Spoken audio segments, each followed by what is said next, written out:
TrainToSuccess.com brings you the latest in business management skills right to your desktop. At Train to Success, we combine thoroughly researched content knowledge, rich multimedia and interactivity to produce up-to-date e-learning solutions. Our products can be accessed on CD-ROM, corporate intranets or the internet. No matter which option you choose, you can be sure that all our products provide lasting learning value for busy professionals like yourself. Train to Success products are developed by Zenith Global Consultants.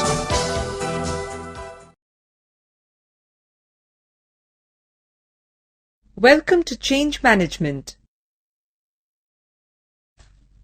Change is an inevitable part of life. Everything undergoes change.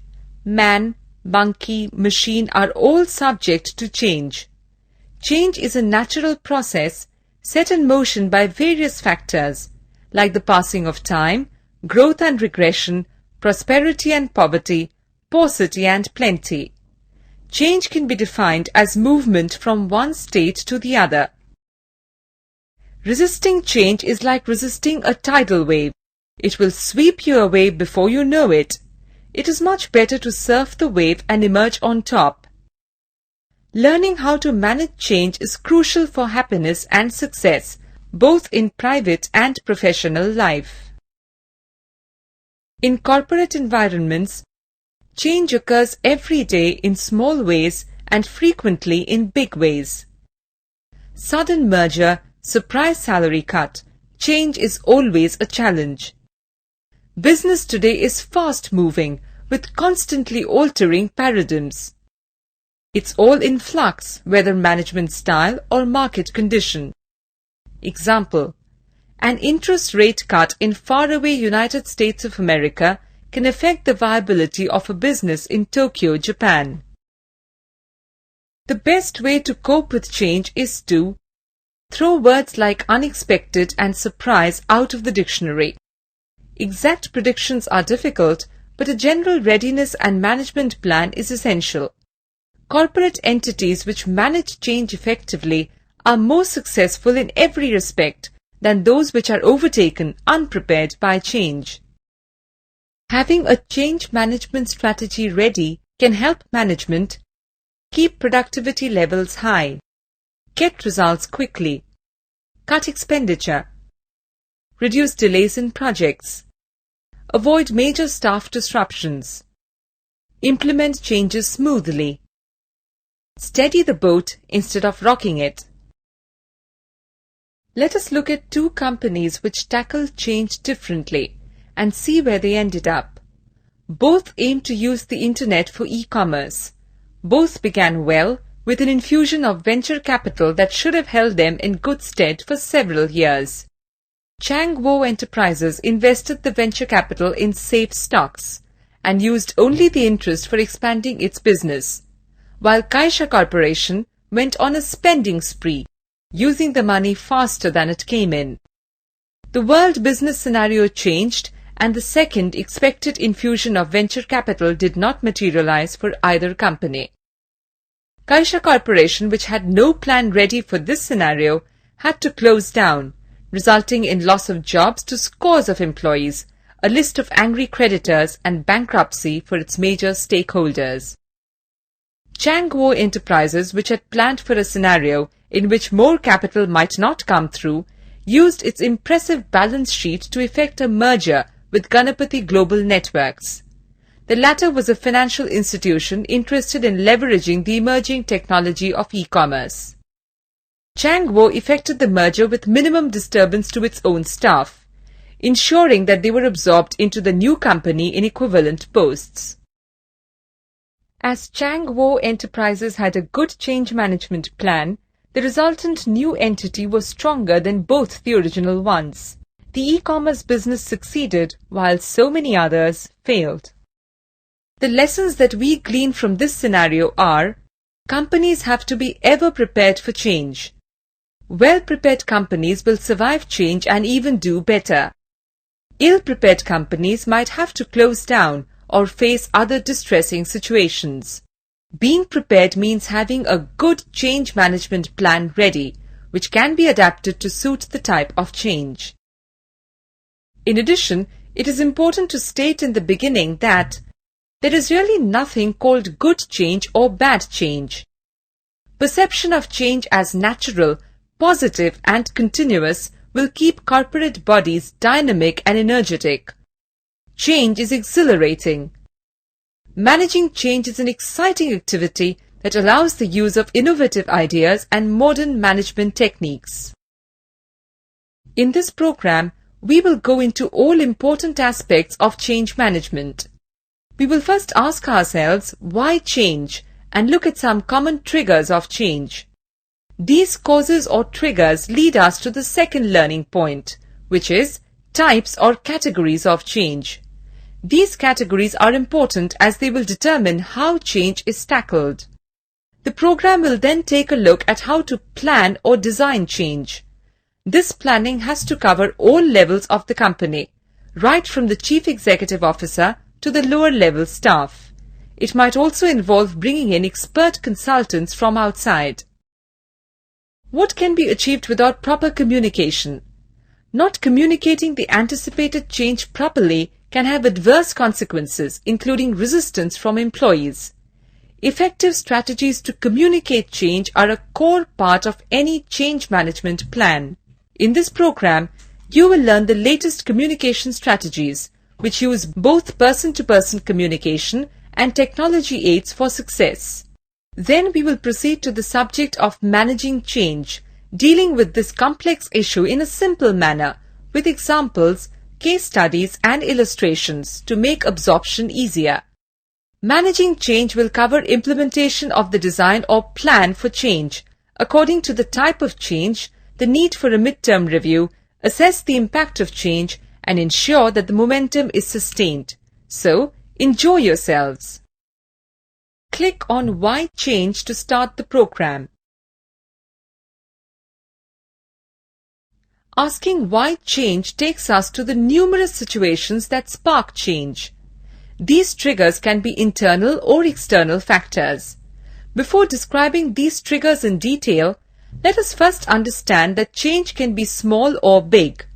In this program, we are primarily concerned with big change or organization-wide change. Small change, which does not affect the organization in a major way, can be illustrated by in-house reallocation of responsibilities, alteration in work timings and holidays, or minor variations in the way a pay package is aligned. This type of change will not usually be resisted by employees as long as it does not affect them negatively. They are fairly easy to handle. If certain allowances which were exempt from tax are brought under the tax net by new legislation, the company increases the overall package for the employee to compensate the loss due to taxation. Big change covers the entire organization and will cause a shake-up that can even alter the whole nature of the company. To reiterate, major change can be sparked either by internal or external factors. Some examples of organization-wide internal changes are change of the CEO or supervising officer, change of goal or mission, re-engineering, restructuring, introducing concepts like total quality management or enterprises resources programming, introduction of new technology, executive development, training programs, upward or downward wage revision, right sizing. Let us now look at each of these triggers in some detail. Chief Executive Officers or CEOs are usually people with very clear-cut ideas on which direction companies are to progress. A new CEO, whether picked from within the company or recruited from outside, signals the need for change through the organization. There will be new action plans, new priority areas, fresh deadlines, and some reshuffle of personnel. CEOs are people in a hurry and will want everyone to keep pace. A wake-up call, in other words. The legendary illustration of the man who took over as CEO of a failing airline. He made people perceive flying as a functional mode of transportation, cutting out all the frills.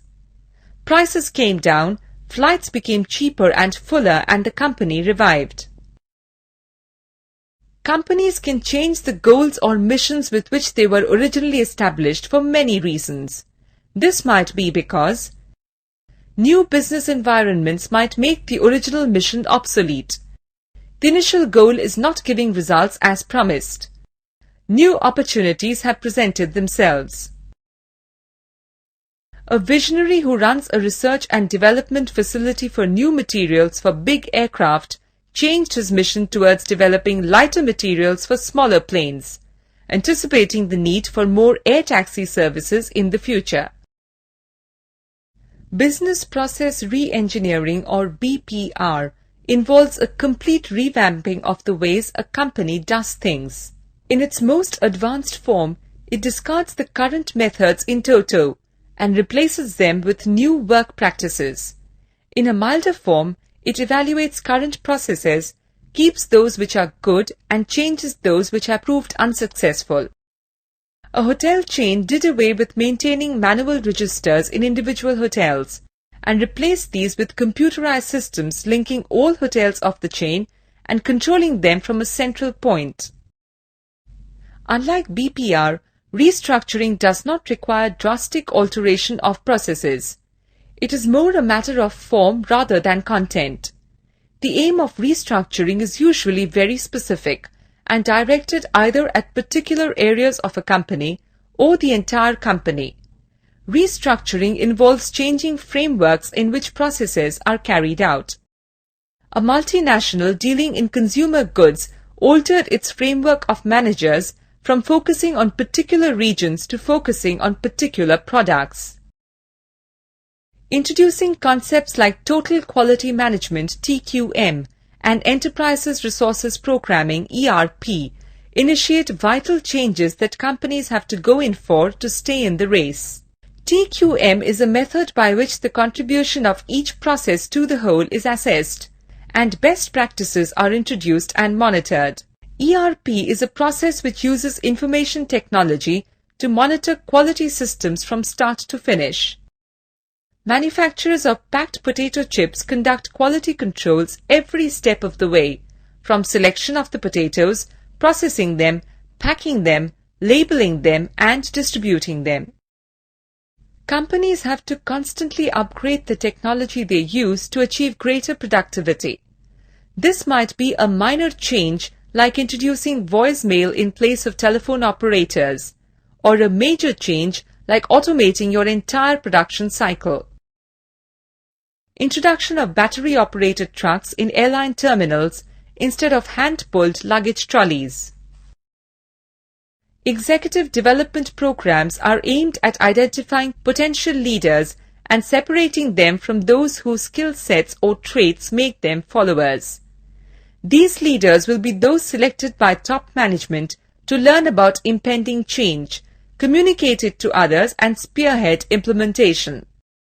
In a large car manufacturing company, a supervisor was picked to lead the change over to just-in-time technology, as she had displayed the ability to absorb new ideas quickly and with open-mindedness.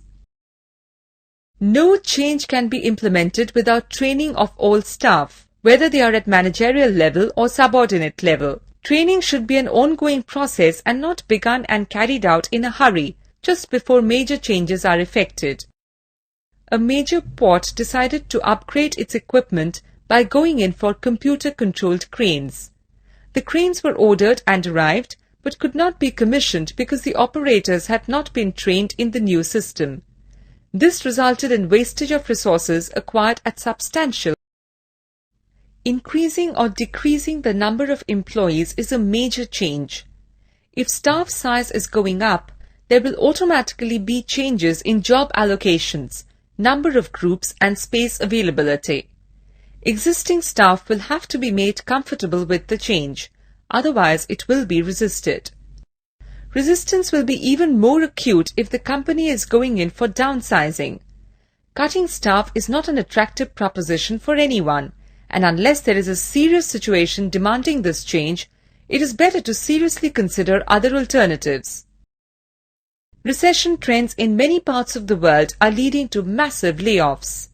Companies have to handle several situations like payment of severance wages, pacifying angry employees and their umbrella organizations, and also accomplish the same work with less people.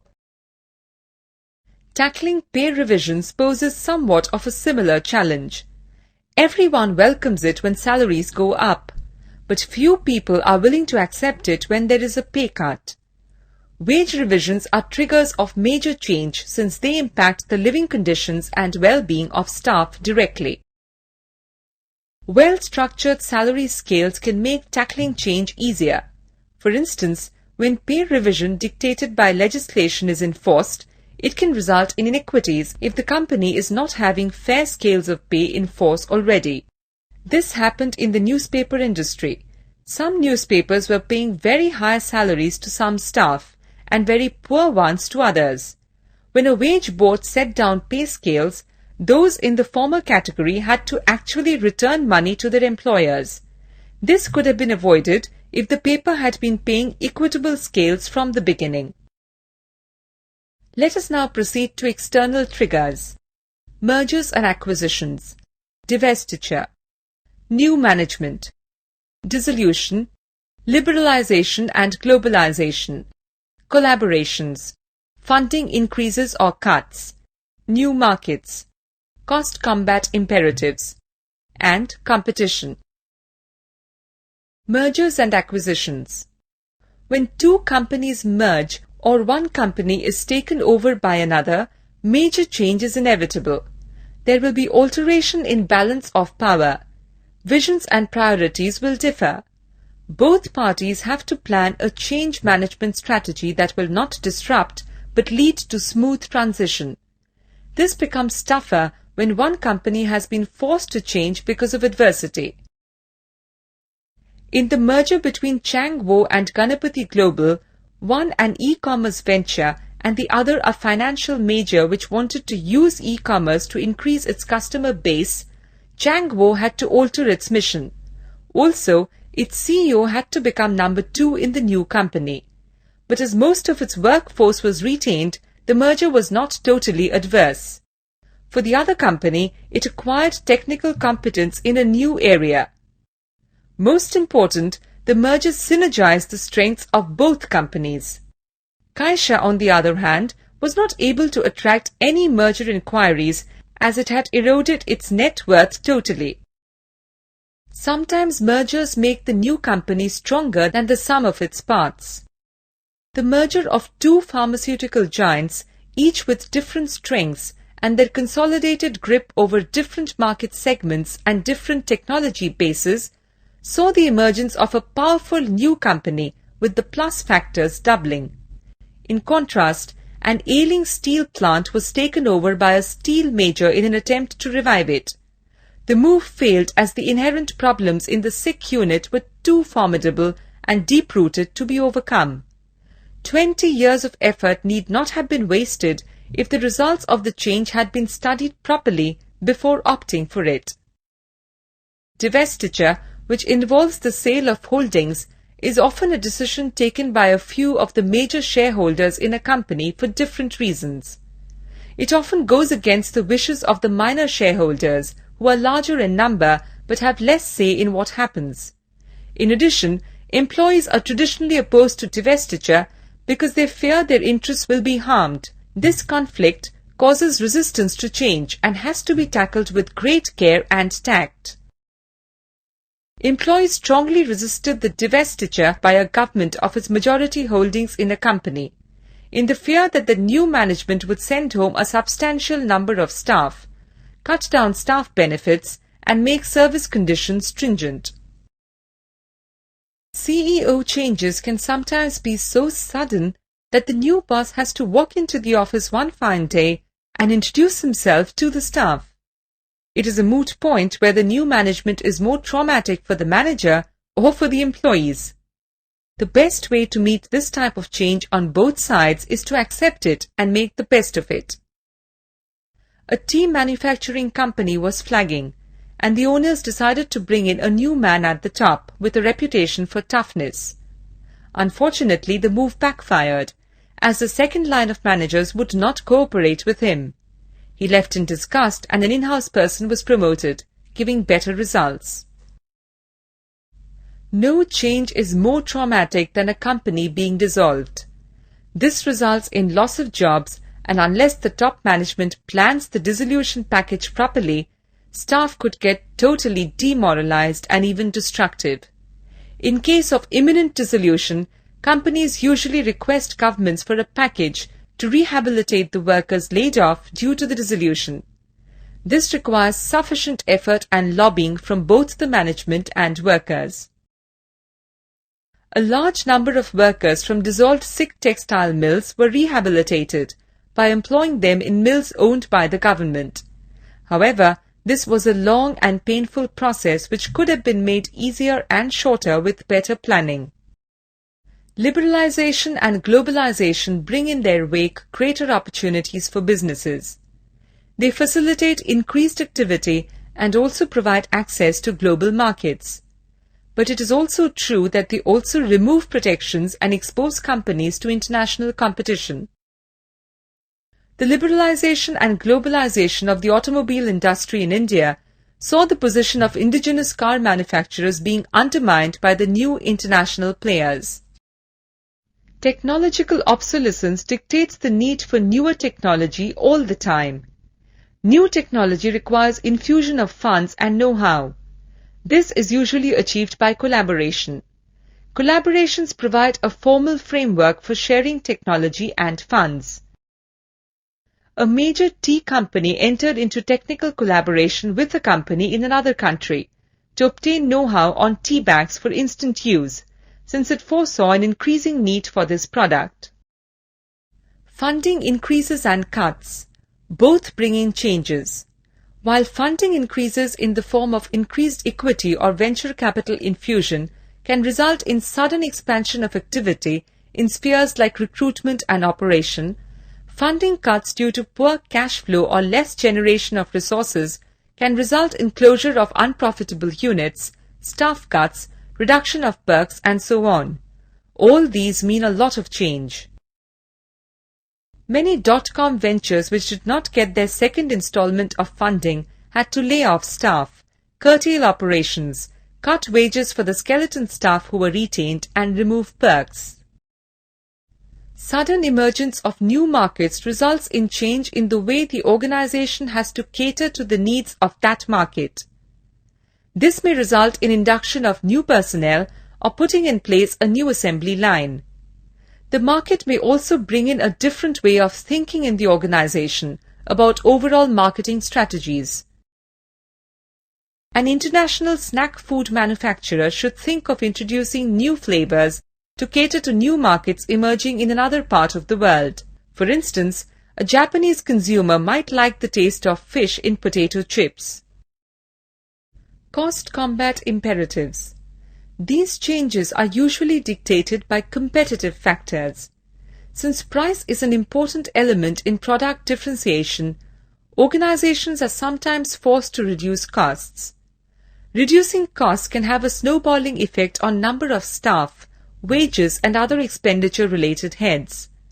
Some companies choose not to involve themselves in the price war and rely on their name and quality to sustain their markets.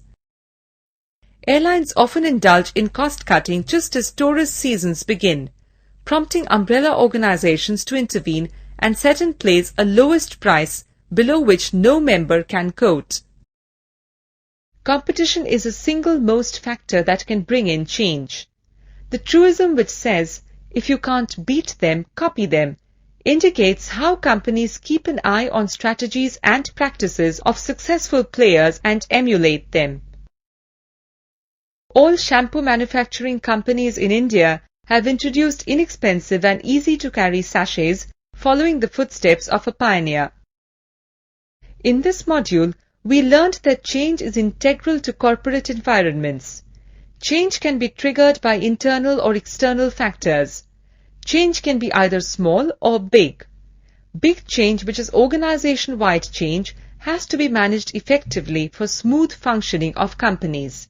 Internal triggers of change are change of CEO or supervising officer, change of goal or mission, re-engineering, restructuring, introducing concepts like total quality management or enterprises resources programming, introduction of new technology, executive development, training programs, right-sizing, and upward or downward wage revision. The external triggers of change are mergers and acquisitions, divestiture, new management, dissolution, liberalization and globalization, collaborations, funding increases or cuts, new markets, cost combat imperatives, and competition. Click on Change Categories to continue the program. The triggers of change are closely allied to the categories or types of change. Change can be categorized in different ways.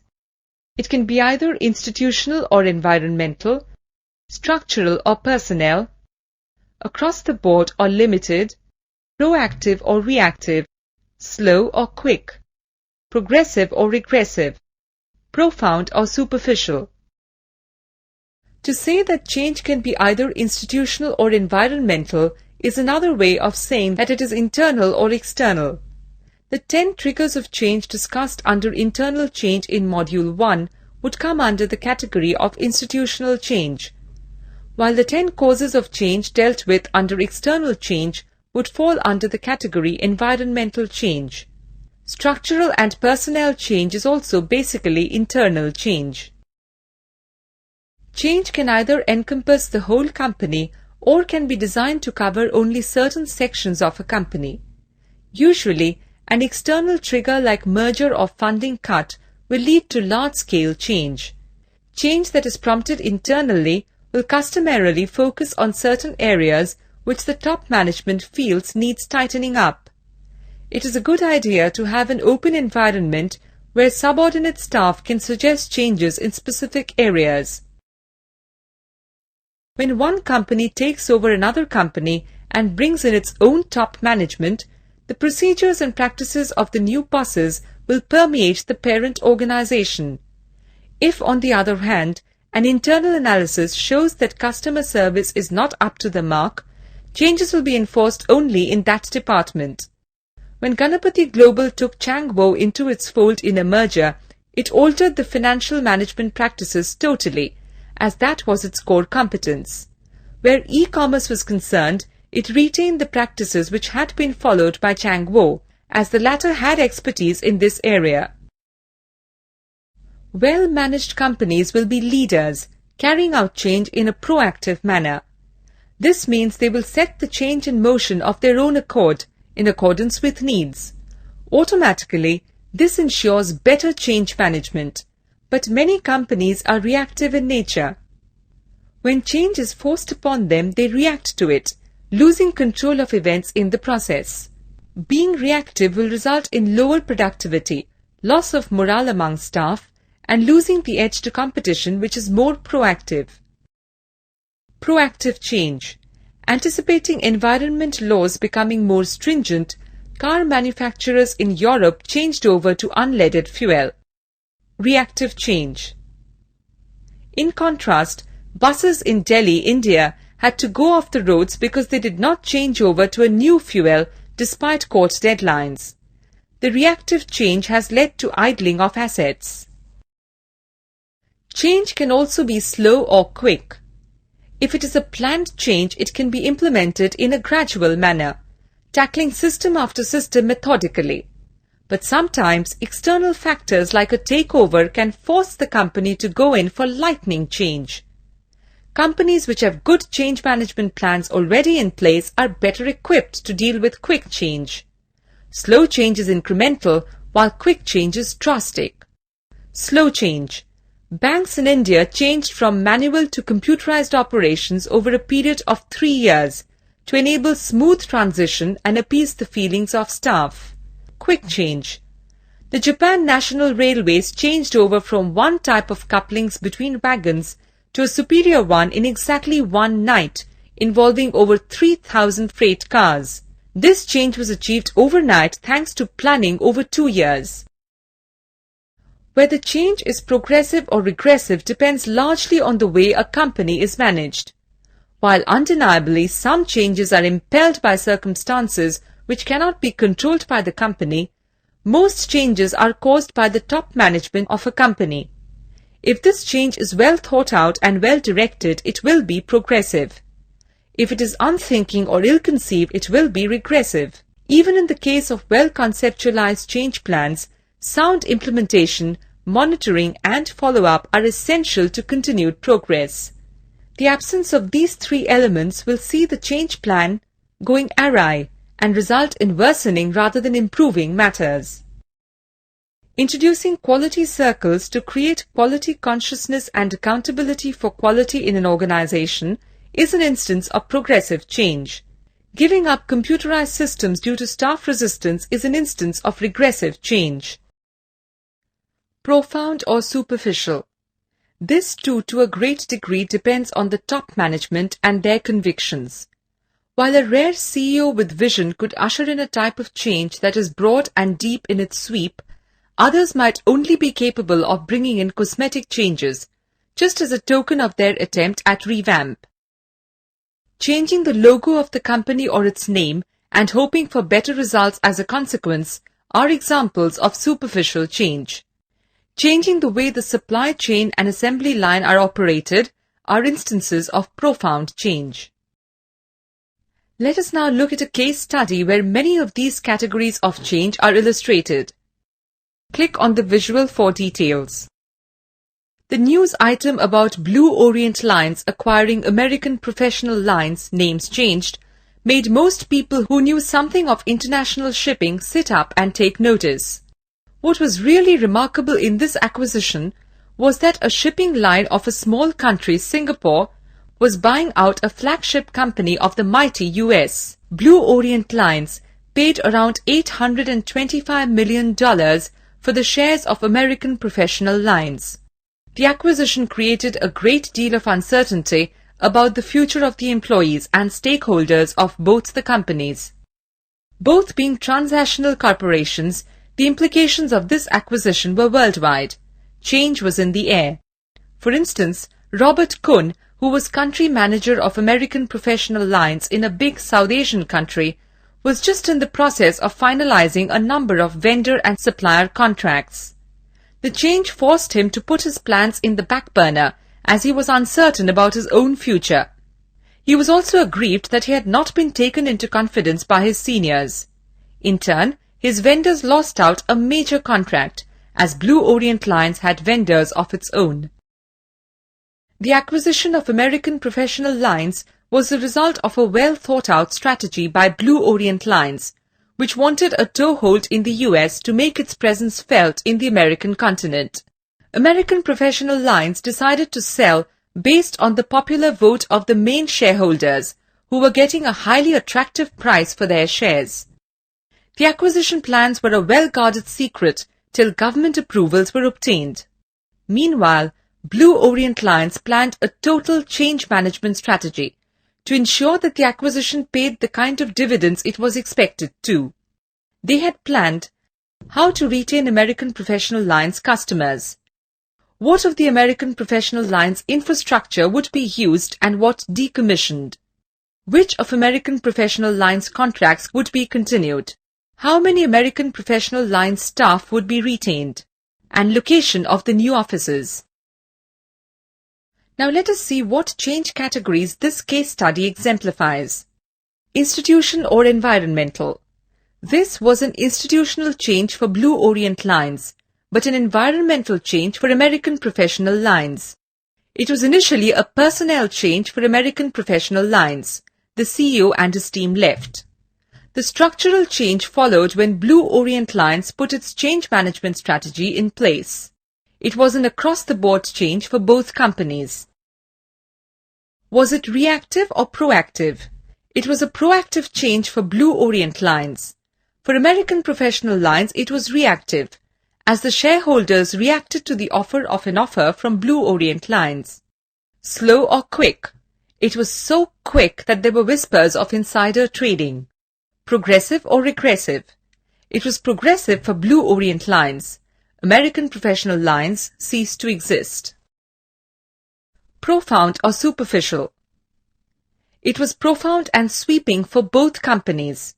As a result of this change, there was a large-scale layoff of staff, most of them of the acquired company. The top management was closely evaluated by the acquiring company, and those who were thought incapable of thriving in the changed work ethos were sent off with a generous separation package. Vendors, suppliers and service providers of American professional lines were replaced, and this caused a great deal of dislocation to their businesses. Change of such magnitude has great ramifications for all those involved. Some come out winners and some go out losers. Let us recap what we have learned in this module. We learned that change categories are closely linked to triggers of change. Click on each for more. If the trigger is internal, the change will be internal or institutional. If it is external, the change will be categorized as environmental. Change can be related to structure or form of a company or related to its people or personnel. Change can cover the whole company or focus on certain areas. It can be set in motion either by the company, proactive, or in response to situations in and out of the company, reactive. It is better to be proactive. The speed of change should vary according to situations. Unless faced with an emergency, it is better to implement change gradually and incrementally. Change should always aim at progress and improvement. It will turn negative if it is ill-planned and poorly managed. For change to be meaningful, it should permeate the whole company. Surface change will not bring good results. Click on Designing Change to proceed in the program. Designing change is a crucial component of any change management program. Planning or designing change requires clear idea of the objective of change, setting of realistic goals, inquiry into whether the goal is in keeping with organization fundamentals or departs from them, analysis of the present state of the organization, study of the extent of the process, determination of how long it will take, drawing a roadmap to achievement, involvement of employees in stages, putting in place monitoring mechanisms, and appointing consultants. The first imperative before change is introduced is to decide on the objective or aim of the change. Change should never be undertaken for its own sake. It should have a crystal clear final goal. This goal should take the organization forward in some respect. When a new CEO brought in punching systems to record time of arrival of staff, he had a clear idea of the message he was sending to all the employees. That was, everyone is accountable and is being monitored. This improved productivity and discipline by leaps and bounds. This example is of none other than the Malaysian Prime Minister Dr. Mahathir Mohamad.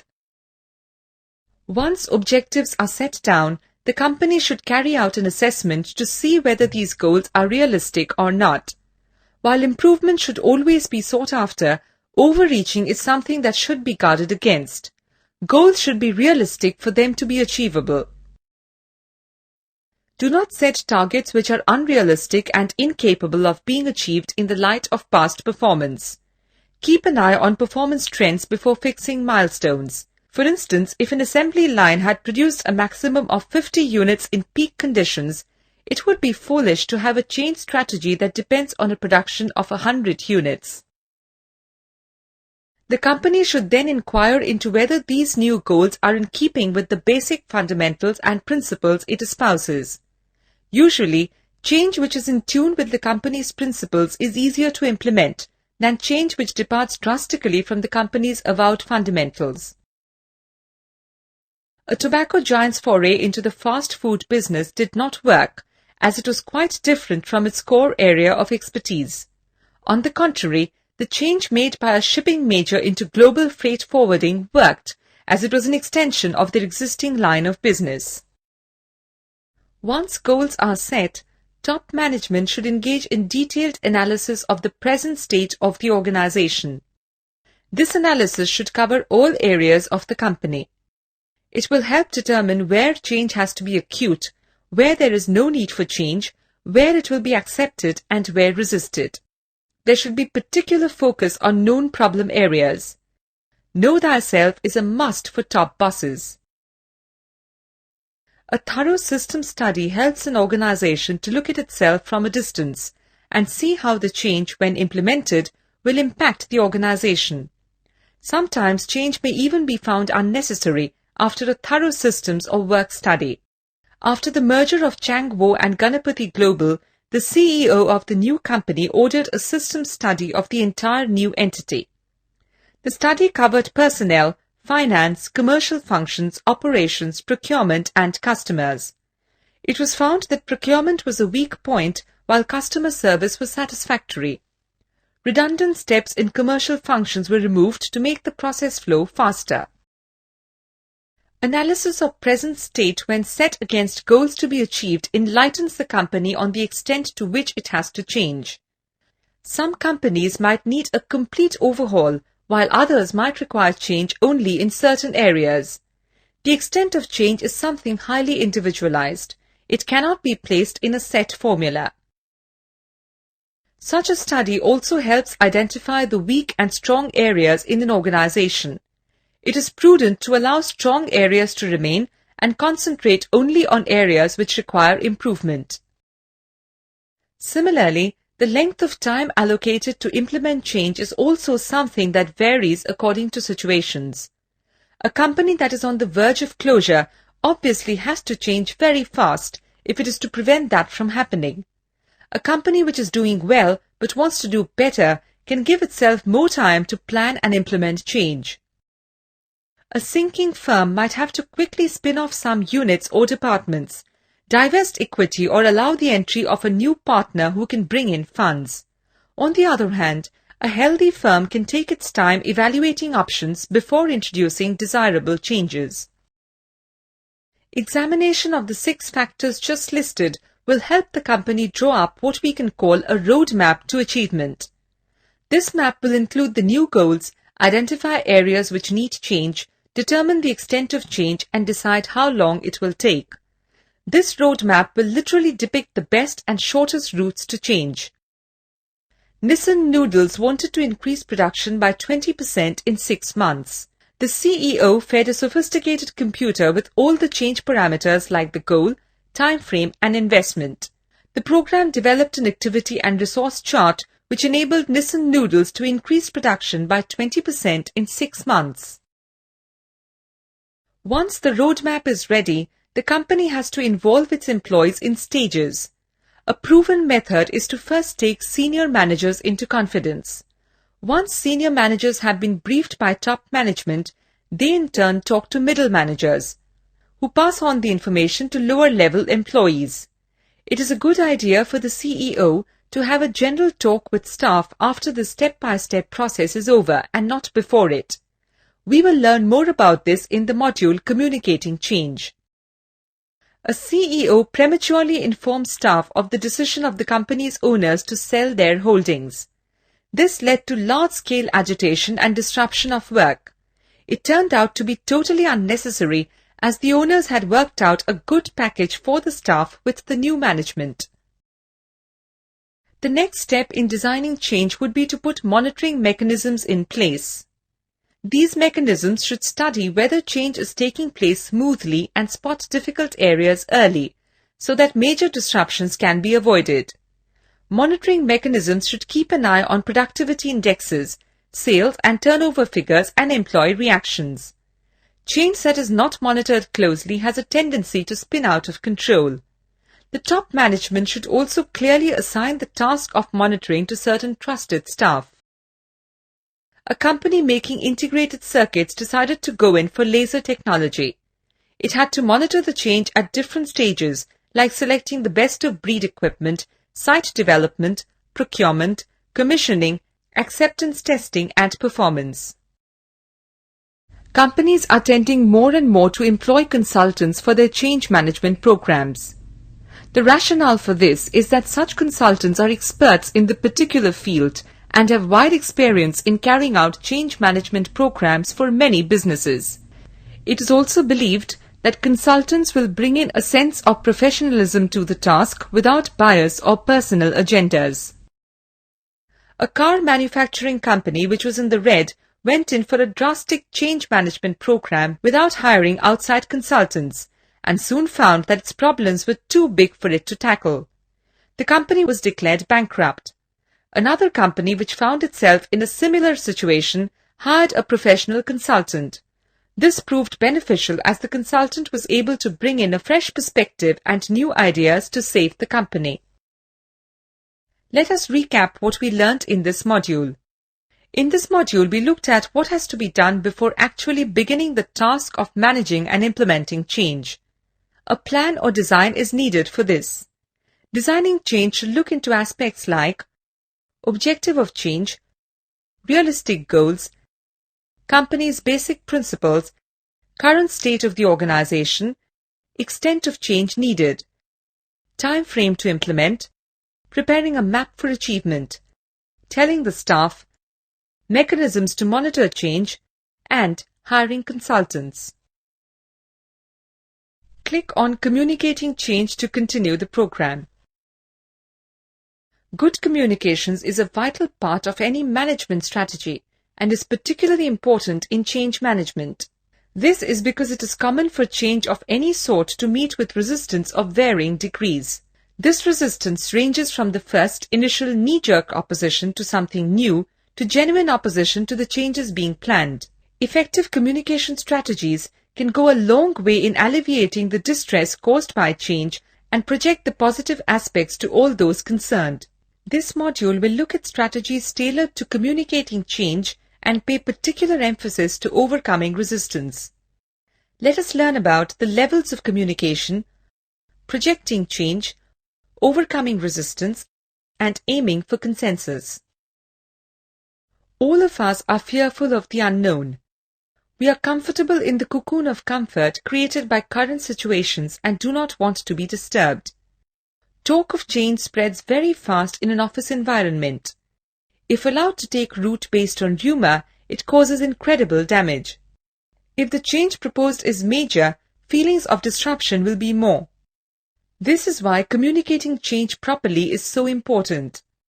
Change has to be communicated at various levels in a company. In any company, there is usually one easily identifiable person who is the strongest proponent of change. Typically, this person will be at the top level in a company. He or she will either be the major shareholder in the business, a member of the board of directors, or the chief executive officer. This person will usually be somewhat of a visionary and avant-garde in his or her views. This agent of change has to convince other top management of the need for change. This is the first level of communication.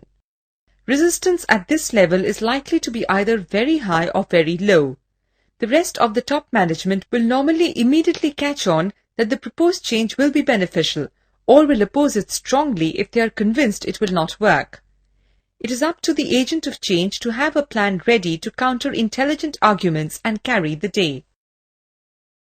Once the top management is convinced, the next level is to percolate the information down to the senior managers. A thorough explanation of what is in the offing is imperative, as it will be the senior managers who will communicate the change to the middle managers and subordinate staff. Proper understanding is a prerequisite for proper communication. Studies have shown that senior managers do not put up high levels of resistance, unless their own futures are at stake. The organization should take advantage of their higher levels of experience and confidence to tackle the rest of the staff. As we proceed down an organization hierarchy, the need for explanation and expansion becomes higher. Middle managers are essentially what their designation indicates. They play the middle or mediating role between the senior echelons of an organization and the subordinate staff. It is a good idea for senior managers in charge of particular sections to brief the middle managers who report to them. It is a senior manager's responsibility to ensure here that middle managers are totally convinced of the need for change. As they are the ones who actually do the work and also those with maximum influence among staff, getting them on the company's side could prove crucial to the success of change. Senior managers have to brief middle managers on the need for change, the goals to be set, methods to be used to achieve the goals, time frames, and impact on the staff such as right sizing and wages. The important people in a company are its staff. Unless they cooperate and help in implementation of change, any plan will fail. Staff means large numbers, and large numbers means more opinions, conflicts, and dissonance. But if approached properly, this large body of people will be the most active force in implementing change. Since staff report to middle managers, it is best for the middle managers to brief them. Let us vary the approach a little. Rather than tackling staff in groups, assemble them together and get middle managers to talk to them about respective responsibility areas. Follow up with a discussion. Staff should be given time to set down immediate reactions and those that will surface later in the form of feedback forms. The feedback should be communicated to top management using the same route in reverse. Unless circumstances absolutely dictate otherwise, it would be wise for top management to study the feedback from staff seriously and act on it before implementing change. Once the entire organization has been briefed and any alterations to the changes decided on, the CEO should convene a meeting with everyone present and outline the new vision, mission, and goals. This forum has to be necessarily a lecture or talking format rather than a discussion, as the latter might prove unproductive and have negative results. All decisions have already been made, and it is time for the company to come together and manage change. The mission is now sacred. At each of these levels we have just talked about, the way change is projected is the key factor in determining how it is received. In any company there are good communicators and bad communicators. It would be a good idea for senior managers to identify the good communicators among the middle managers and give them the task of talking to the staff. Of course, all the middle managers will have their say, but since it is the first impression which counts the most, the man or woman who is the best speaker should take the podium first. Of course, it goes without saying that this person should be someone who is for change and not against change. In other words, the people talking to the staff have to be the people who can highlight the positive aspects of the impending change. No change is all good or all bad. Remember, we said in the introduction that it is the perception of change that matters. Pick the people who are excited by change, who are natural movers and shakers, rather than treadmill runners, to communicate change. Despite the best communication efforts, the impending change might still not be received well. Some reasons are: asking people to do things differently means a change in habits. This makes people uncomfortable. People can handle only certain levels of change, depending on individual personalities. This is a truth that has to be accepted. This tackling ability is not only with regard to adverse change, such as downsizing, but also to change seen as positive, like promotions. Promotions, thanks to higher responsibility, can cause resistance. If the change is affecting one section of the company and not others, that section will feel isolated and therefore resist it. People have no confidence in the person proposing change or are actively opposed to him or her. They sincerely believe that the organization is in need of a different type of change than proposed. Resistance will usually be directly proportional to the length and speed of the learning curve. Factors to be considered while overcoming resistance are: degree of resistance. Is it strong or weak? Extent of resistance. Are a large number of people involved or is it only a few? Assessment of concerns. Are the concerns genuine, needing attention, or are they token? Addressing concerns. Is it possible to address the concerns, or is the situation such that it is irremediable? Next, the company should prepare a strategy to overcome resistance. The strategy can be of 4 types, used either separately or together. They are the 4 E's of change. Education. Employees are educated about the need to change and its benefits. Enticement. Employees are offered an attractive package to accept change. The incentives can either be monetary or preferment. Empirical. Employees are assured that the change is experimental and will be reversed if there are adverse effects. Enforcement. Employees are told that they have no choice about accepting the change. They can either conform or leave. This strategy is not as anti-labor as it sounds, as it is a well-known fact that people are basically compliant when faced with ultimatums. The first three strategies are essentially persuasive in nature, while the fourth is coercive. The famous example of a newspaper magnate who tackled the difficult printers of Fleet Street in London. He created a modern printing press in a suburb called Wapping. After it was completed and excellent transportation facilities to carry newspapers established, he told his employees that he had some bad news and some good news. The bad news was that the current operation was being shut down and that everyone was being fired.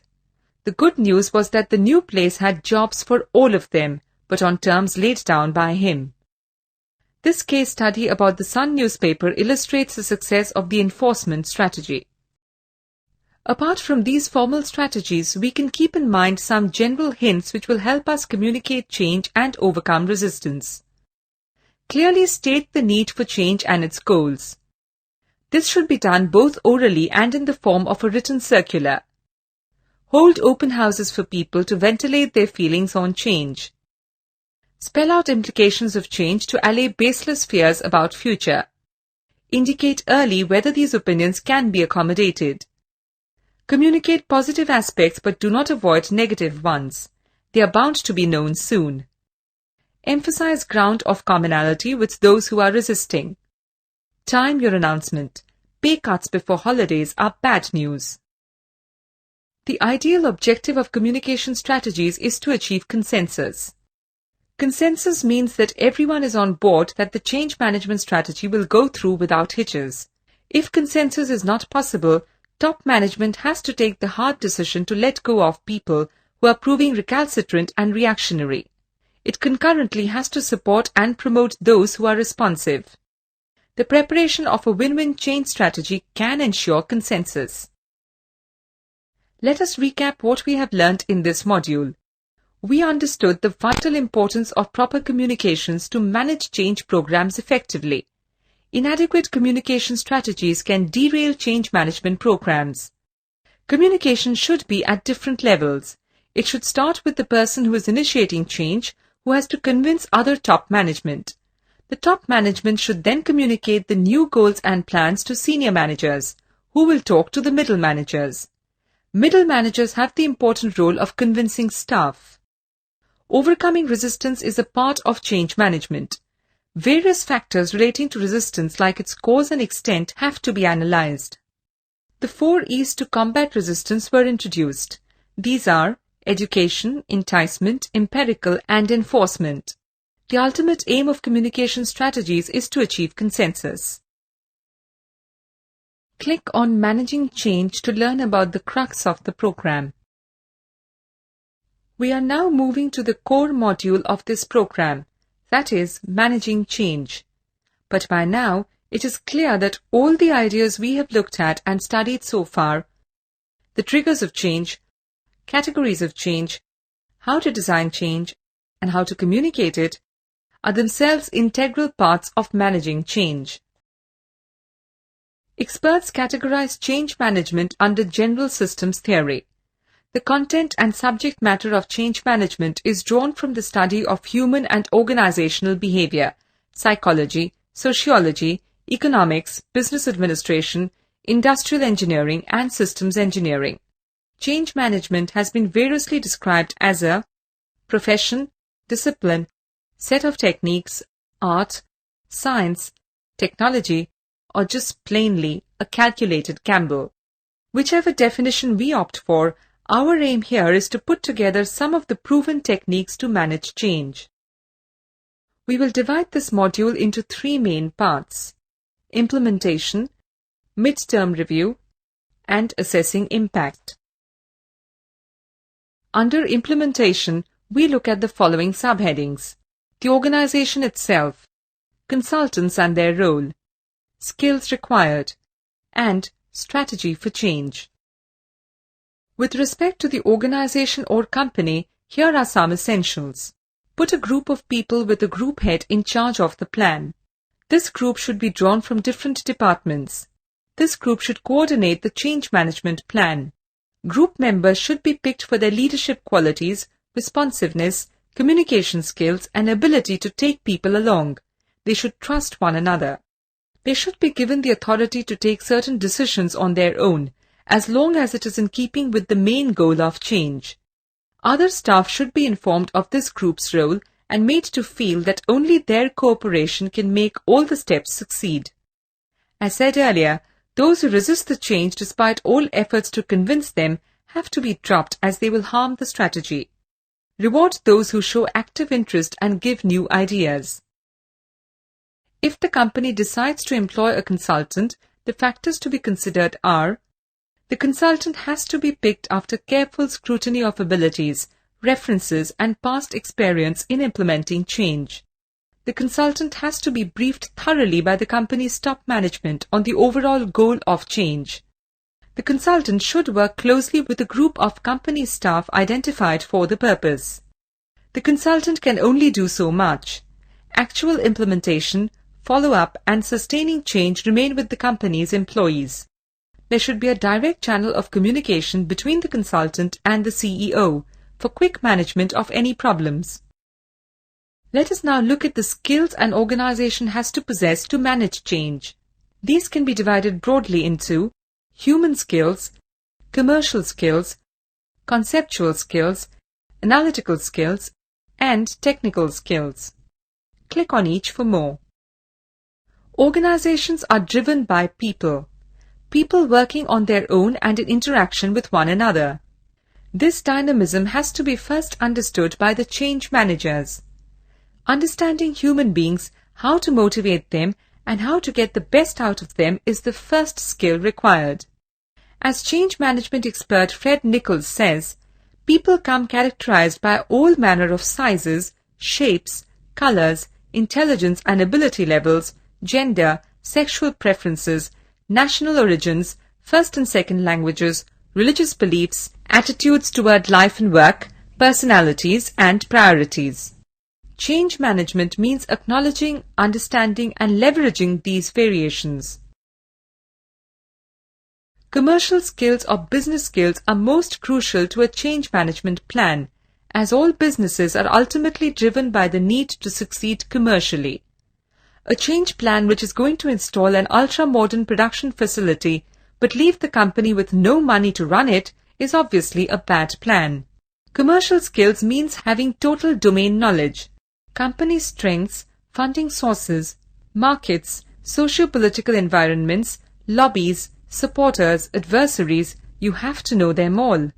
In short, know your onions. Ideas are everything. Good ideas and concepts are the foundation for any change management plan. Ideas can originate from any level, but it depends on the perspicaciousness of top management to decide which will work and which will not. Conceptualizing is not only an intellectual function. It is also a practical function, as it has to lay down with clarity how the idea is to be worked and how it will work. Visionaries have to be moderated by the nuts and bolts type of people.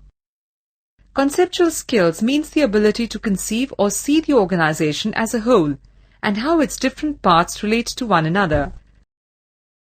The skill to analyze, take a problem apart and then put it together again is the most valuable skill in a change manager. People with analytical brains automatically see things with crystal clear lucidity. What is fuzzy to others is clear to them. Top management should ensure that good analysts are part of the change management team. Experts place analysis above intuitive brilliance. Analysts have to critically appraise change in a structured framework. The types of analysis that has to be done are systems analysis and financial analysis, and the impact of change on them. This field is called solution engineering. Technical skills are the ability to work with expertise in a particular function. These skills involve dealing with the nitty-gritty of change strategies. If conceptualization is a macro skill, technical or systems management is a micro skill. It deals with procedures, details, small elements that might be missed and as a result cause disruption. It is ultimately these things which will determine the success of the change. During change implementation, people with technical skills are the ones required in maximum numbers. The generals lead the battle, but the soldiers have to win it. Now that we've had a look at the skills needed to implement change, let us move on to strategies, those all-important components of any management plan. There can be different types of strategy. The particular type selected will depend on all the elements we have considered so far in this program. Some of these types are horizontal, vertical, top-down, bottoms-up, and tailored. Click on each for more. A horizontal change management strategy means dealing with change horizontally, tackling all of it at one go. Change managers in charge of each department or area implement the change simultaneously. Coordination is of great importance in a horizontal strategy, as the success of each part determines the success of the whole. This strategy will usually call for speed and accuracy in implementation. Usually, this strategy is resorted to in emergency situations, where change has to be immediate. This is because it has two inherent drawbacks: too much being done in too little time, and a minor setback in one area affecting the result of the whole plan. A vertical change management strategy does things in steps or installments. The change managers sit down and decide the order in which change is to be implemented. A vertical strategy will naturally take longer than a horizontal one. It is particularly suitable when change is driven by internal rather than external factors. It has the advantage that it can be assessed as it is implemented, and further changes can be thought of depending on the success of the change already implemented. This strategy revolves around the belief that management is there to manage and employees are there to be directed. As the name implies, it works from top to down. It puts the onus on the management to design change, implement it, and sustain it. Employees are taken into confidence only in particular cordoned-off areas and assigned specific tasks. This strategy is generally not welcomed by staff except for one factor: success or failure, both are the management's. This, as is obvious, is the opposite of the top-down strategy. It involves all employees of a company, its clients and customers, and in general everyone having something to do with change implementation in a company. The subordinate staff become as important as the CEO, to exaggerate a bit. While in general it is good to involve staff in change management, this approach has its dangers.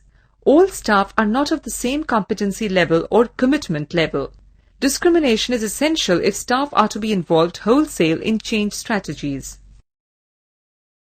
A strategy that is a mix of the four listed, horizontal, vertical, top-down and bottoms-up, is perhaps the ideal cocktail.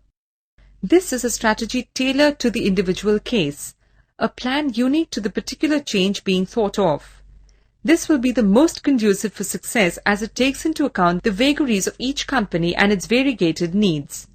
It is also more suitable as it will permit flexibility during the change process.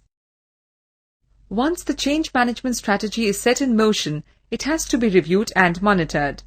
The midterm review should cover areas like: is the change progressing towards the desired goal? Are the time frames being kept? Has there been any adverse effect like productivity loss or employee attrition?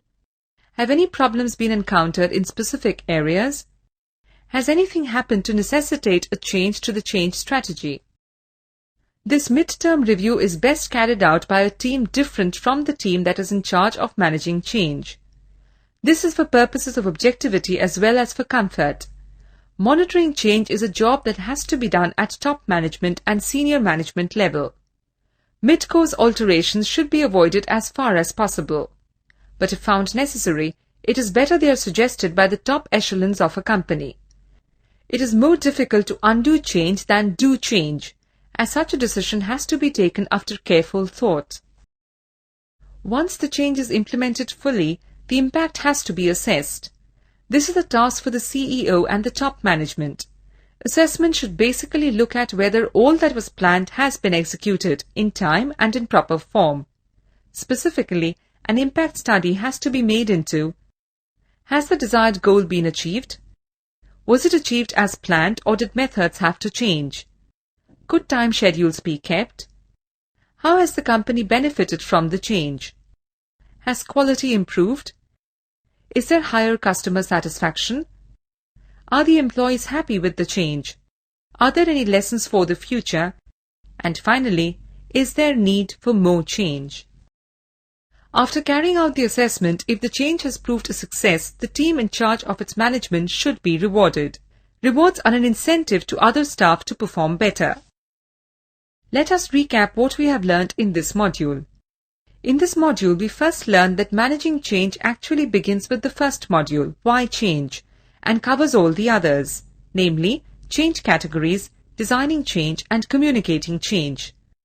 We then went into the specifics such as implementation, midterm review, impact assessment, and rewards for successful change management. Implementation of change covered the organization and what it has to do, the role of consultants, the skills required, and the strategies that can be used. Human skills, commercial skills, conceptual skills, analytical skills, and technical skills were discussed. The strategies suggested were horizontal, vertical, top-down, bottoms-up, and tailored. We arrived at the conclusion that a strategy tailored to the specific change was best among the lot. We've come to the end of this program on change management. We hope you found it interesting. Let us briefly go over what we learnt in each module. Click on each rung of the ladder in the image to read more. In Module 1, Why Change, we learnt that change is inevitable, that it should be anticipated and managed, not resisted. The triggers of change can be either internal factors in the organization or external conditions outside. Change categories in Module 2 are closely linked to causes of change. Some other types of change are profound or superficial and slow or quick. How to design change? This was the subject of Module 3. Here we looked at objectives, basic principles, current state of the organization, extent of change needed, and time frames. We concluded that a clear roadmap should be drawn up. All of the above will serve no purpose if communicating change is not done properly. In Module 4, we got some insight into how to communicate change and also dealt with the crucial aspect of overcoming resistance. Managing change, that's what the whole program was about. In the fifth and final module, we went into details of how to manage change. We looked at what the organization has to do, the skills it needs, and the various strategies available. We stressed that impact has to be assessed and that successful change managers have to be rewarded. Just for a moment, recall the statement, "Is there need for more change?" when we went through impact assessment. That was not a joke. Companies and managers have to be constantly aware of the need for change. Change is a continuous process and is akin to the wheel of life. We hope we have provided some tips on how to manage change in your organization. Thank you and goodbye.